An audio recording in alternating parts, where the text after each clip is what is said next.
Olá, meu nome é Cintia e você está no canal Biblioteca de Gaia. Nesse vídeo a gente vai conversar sobre Memórias do Subsolo, do escritor russo Fyodor Mikhailovich Dostoiévski. Já tem aqui no canal outros vídeos de livros que eu li de Dostoiévski. Esse vai ser, acho que, o mais difícil de conversar.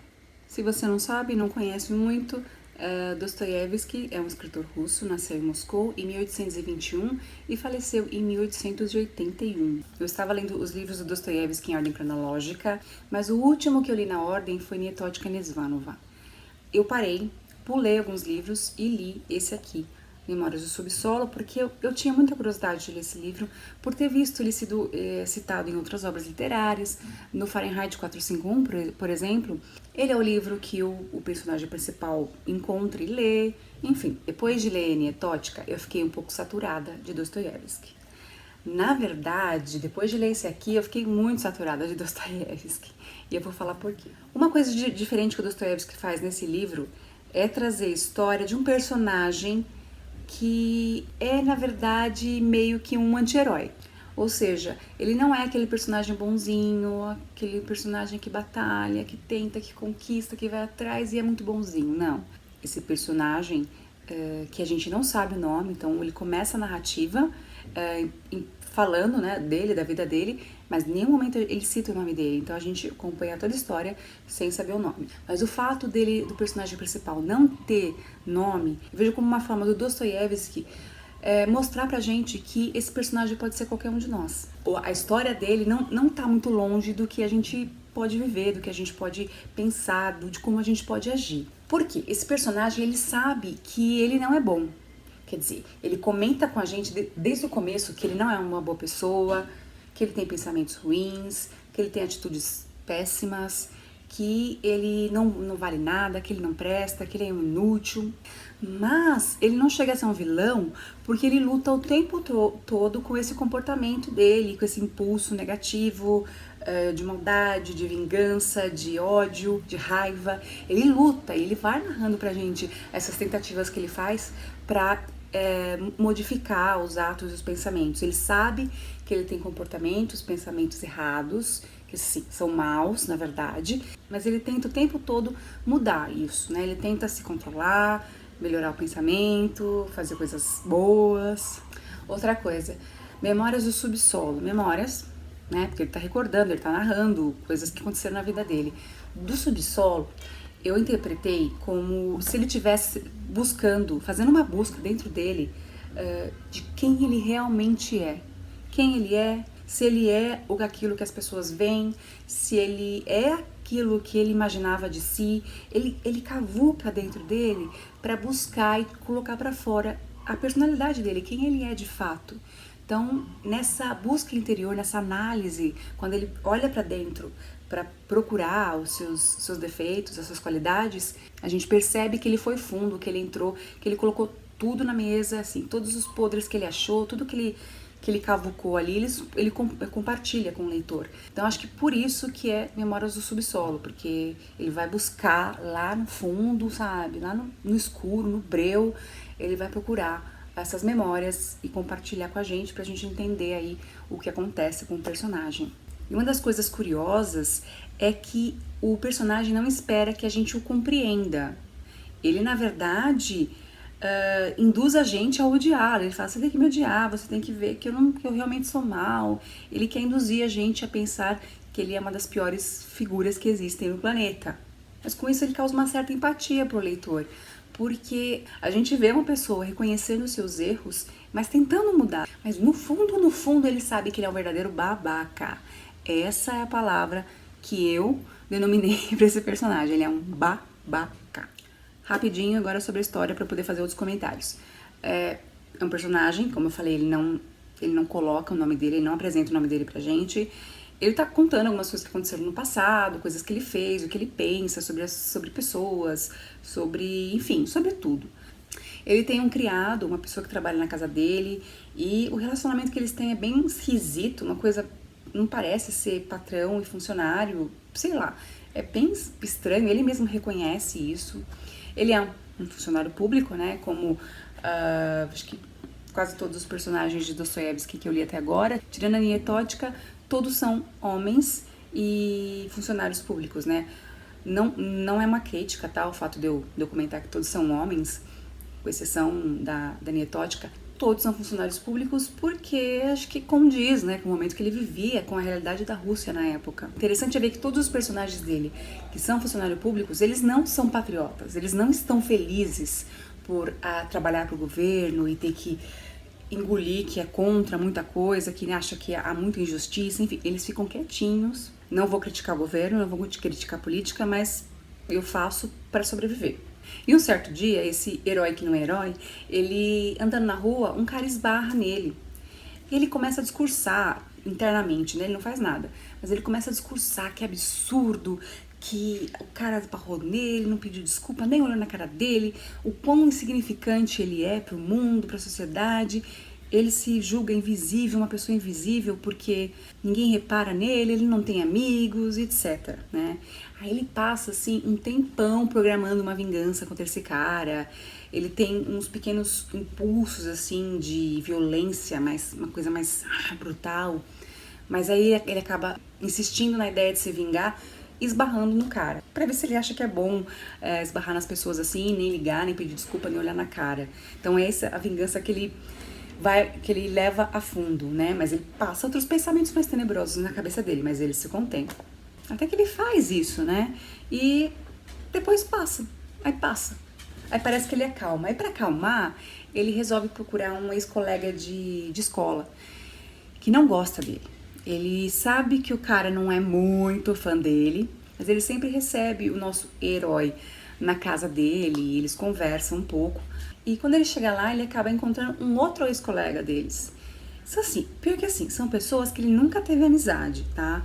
Não são amigos de escola. São pessoas que conviveram com ele, que ele teve um certo convívio, mas nunca foram amigos. E esse que ele vai visitar é tão educado, tão polido, que ele não tem coragem de falar pra ele: cara, se liga, a gente não gosta de você, cai fora. O que você veio fazer aqui? Você nunca ligou pra mim, nunca ligou pra gente. Por que você vem aqui atrás de mim?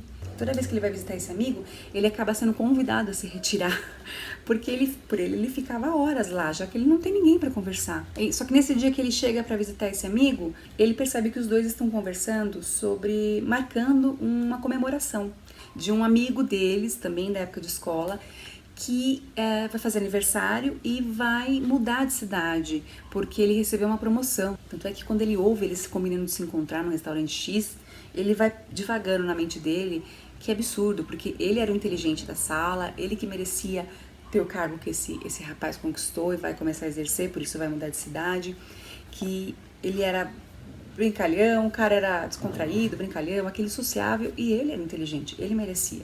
Aí o que ele faz? Ele se convida também para participar desse evento. Eles até comentam: mas você nem era amigo dele, você não procura ele faz anos, você não procura a gente faz muito tempão, por que você quer ir? Ele quer ir, ponto, acabou.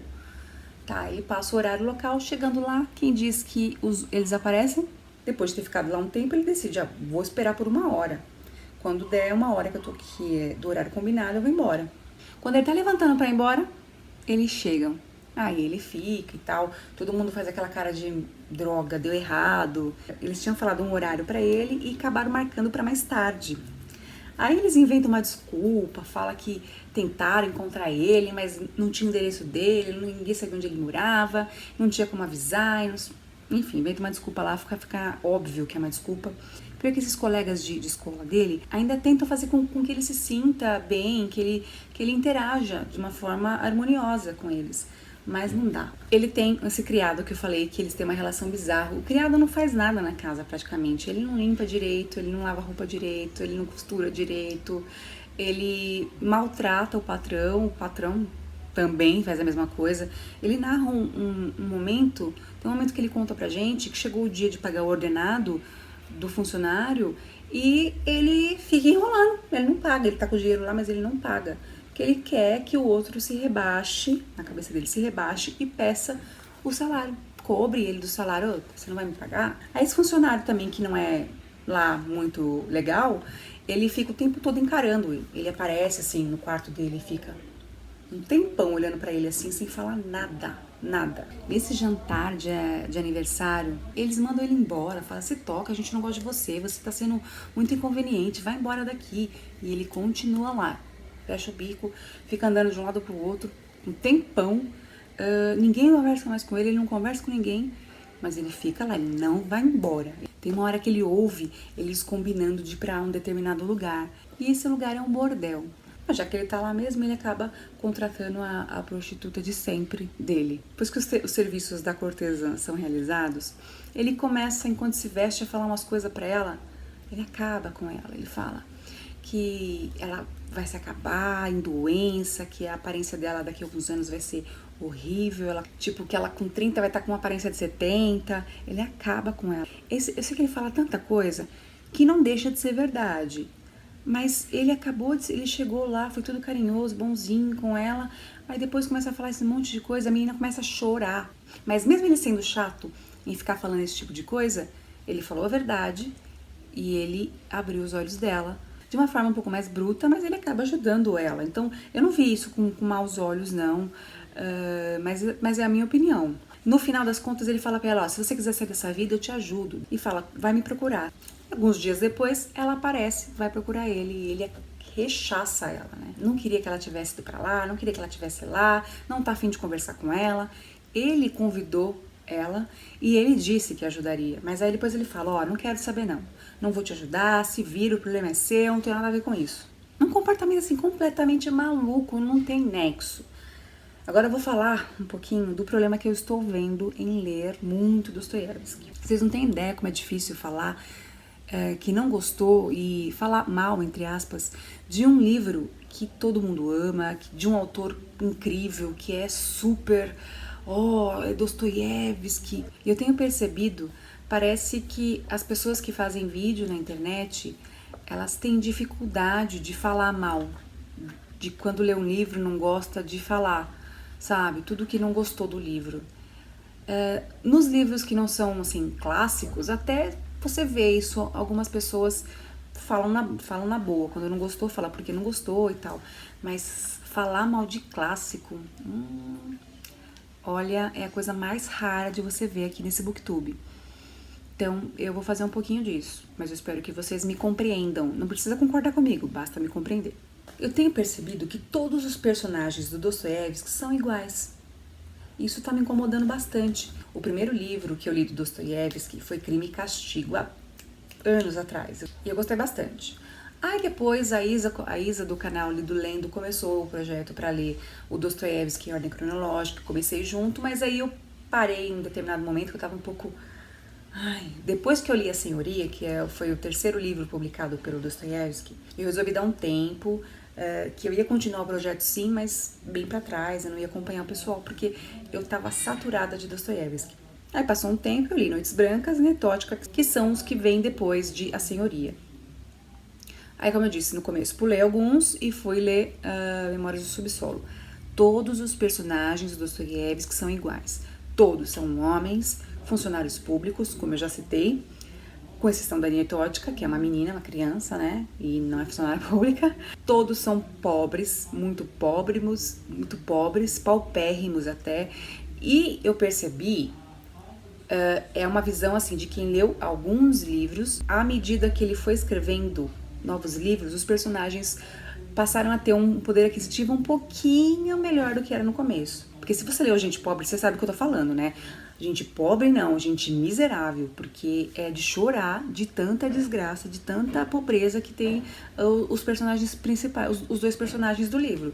Eu acho que isso deve ser uma impressão só minha, porque eu nunca vi ninguém comentando nada disso. Ou eu que sou muito burra, muito tonta, não sei apreciar a obra do Dostoiévski, ou realmente todos os personagens dele são iguais. E outra coisa, não para por aí. Todos os personagens são doidos. Todos os personagens fazem coisas sem lógica. Só tem sentido, mas não tem lógica. Fala uma coisa pra um, fala uma coisa pra outro, acaba fazendo uma outra coisa diferente. Aí eu fico me pensando, será que... Às vezes eu tô julgando mal o autor, né? Todos os russos daquela época, daquela região, de São Petersburgo, eram daquele jeito, né? Não. Porque o conterrâneo dele, meio rival, Tolstói, escreve de uma forma completamente diferente. Claro que tem um personagem ou outro que a gente percebe uma certa excentricidade, mas o Tolstói constrói personagens mais reais, pelo menos do que eu consigo ver. Eu não gosto de comparar os dois, porque eu sei que os dois são grandes escritores, mas eu tô ficando incomodada com a forma que o Dostoiévski escreve. Eu tô vendo mais do mesmo.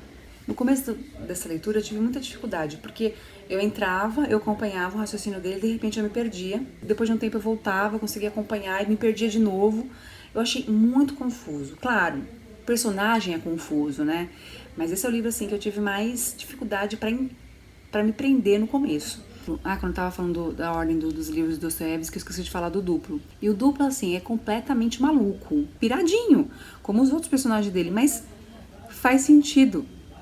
Não vou falar por que faz sentido para não dar um spoiler sobre o Duplo. Enfim, quem leu entende o que eu quero dizer. Faz todo sentido ali, né? O jeito do personagem. Mas os outros livros, meu Deus, estão me deixando meio empapuçada de Dostoiévski. Então eu vou dar um tempo de Dostoiévski. Eu sempre falo isso, né? Eu sempre falo isso e acabo lendo o livro dele. Eu tenho aqui em casa para ler ainda O Idiota, Os Irmãos Karamazov e O Eterno Marido. Tenho esses 3 livrinhos ainda para ler dele. Mas eu não tenho ideia de quando eu vou ler. Então, assim, eu não desisti de Dostoiévski. Eu vou continuar lendo porque eu gosto de Dostoiévski.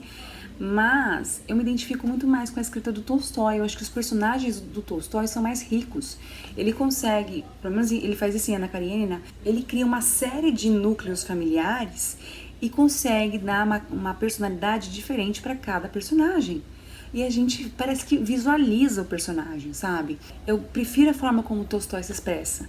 Para mim, as coisas que o Tolstói fala fazem mais sentido do que as coisas que o Dostoiévski fala, traz ou narra, os personagens. Sei que tem gente que não vai gostar, mas eu não tô pedindo para você concordar comigo. Eu só gostaria que você entendesse o meu ponto de vista. Falar de livro clássico é muito difícil. Eu tô para gravar o vídeo de resenha do Vermelho e Negro há um tempão e eu não consigo porque eu tenho medo de falar que eu não gostei do livro e ser rechaçada. Mas ao mesmo tempo eu não posso vir aqui só falar de livros que eu gostei.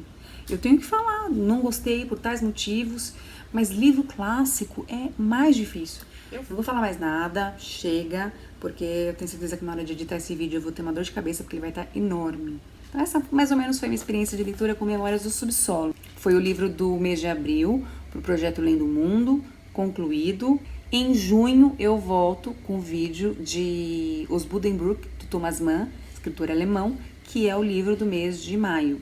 Então, em maio eu leio, em junho, no segundo domingo de junho, eu volto com a resenha de Os Buddenbrook.